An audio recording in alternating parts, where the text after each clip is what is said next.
A group of Ukrainian soldiers arrived in Greece in late November with marks of war. One with a headscar, others with amputated limbs, some with invisible mental wounds.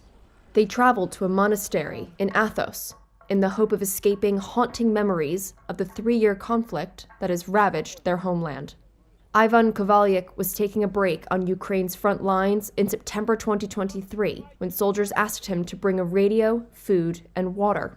As he fetched the belongings, a shell exploded nearby.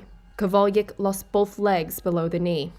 I was ready for it psychologically. I understood what I signed up for, the risk which was high and what could happen to me. What happened to me is probably the best outcome that could happen. Part of a psychological support program organized by Ukrainian authorities, and over the course of a few days, the soldiers made a pilgrimage to a dozen monasteries on the slopes of Mount Athos. Orest Kvetsky is a Lviv regional official who helped organize the trip.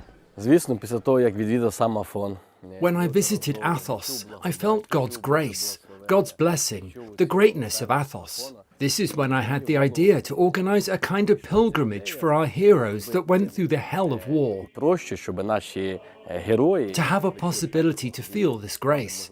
We understand that God's blessing and God's grace rehabilitates our warrior heroes a lot more than physical or psychological rehabilitation at home.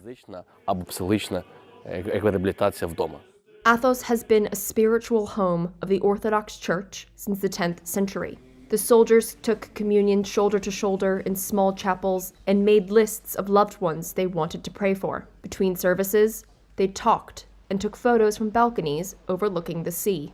We already see that these 5 days spent on Athos will replace at least a year of rehabilitation in Ukraine, in hospitals or other medical centers. Kovalyk agrees. He says the visit, which he plans to repeat, helped him to relieve stress.